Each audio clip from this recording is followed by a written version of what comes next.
A night that changed everything.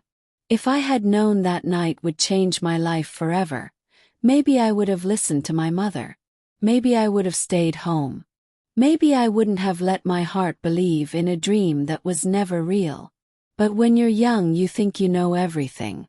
And back then, I was just an 18-year-old girl who believed in love. I grew up in a small, quiet village where everyone knew each other. Life was simple, predictable. But then there was him, Ryan. Ryan was charming, with that easy smile and confident way of talking that made girls swoon. He was 23. Older, mysterious, and exciting. I had heard the rumors, the warnings, but I ignored them. My mother told me, Ryan is not a good boy. Stay away from him. My aunt said he's trouble. But when you're young and in love, you only hear what you want to hear. One Saturday night, there was a dance party in our village. My friends and I were excited to go, but my mother hesitated. "It's not safe," she said. "Please, Mom. I'll stay with my friends," I promised. Reluctantly, she agreed, but I could see the worry in her eyes. At first, the party was quiet. People trickled in slowly, laughter and music filling the air. And then Ryan walked in. The moment he smiled at me, my heart pounded. When he asked me to dance, I felt like I was floating. Under the soft glow of lanterns, we swayed to the music. His hand held mine.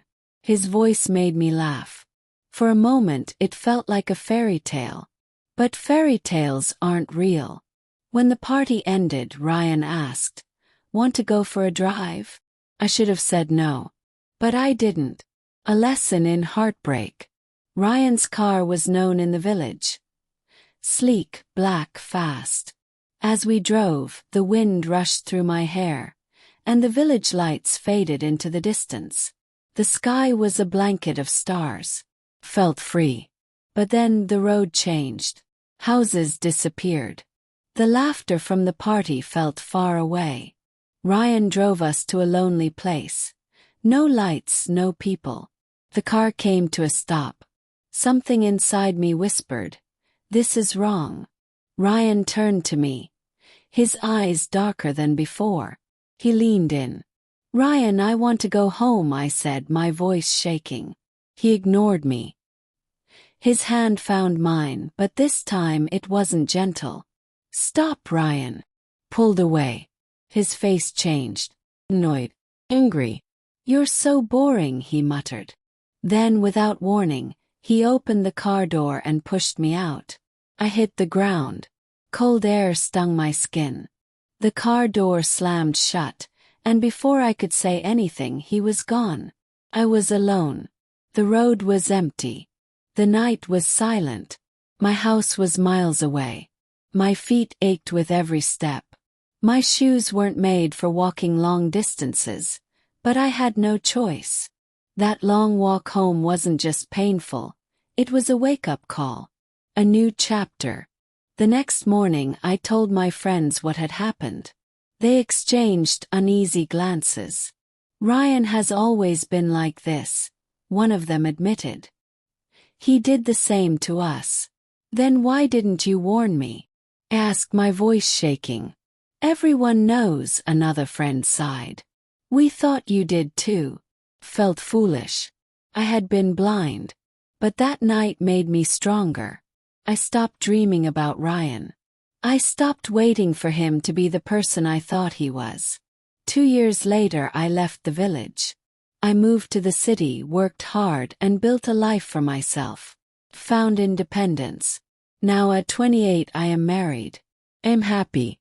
I am expecting my first child. Ryan, on the other hand, never changed.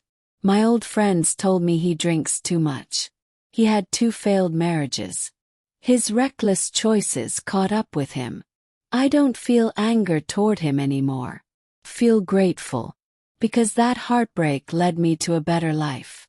Everything happens for a reason. An unexpected meeting. When I was 20, I worked in a small bookstore in the city. Every morning I walked to work, breathing in the smell of paper and ink. Books became my escape. One afternoon it started raining. Heavy, relentless rain. I had no umbrella. I stood under a tree, waiting for the storm to pass. Then, out of nowhere, a man appeared beside me. He held a bright red umbrella. "Need some help?" he asked. I looked up. He was tall, with kind eyes and a warm smile. I hesitated, then nodded. "Yes, thank you." He walked me to the bookstore. His name was Daniel. He worked in an office nearby. Before leaving, he asked, "Can I see you again?" Smiled. "Maybe." The next day Daniel came back. He bought a book. Then another. Then another. Soon he started visiting every day, not just for books but for conversations. We talked about everything: stories, life, dreams.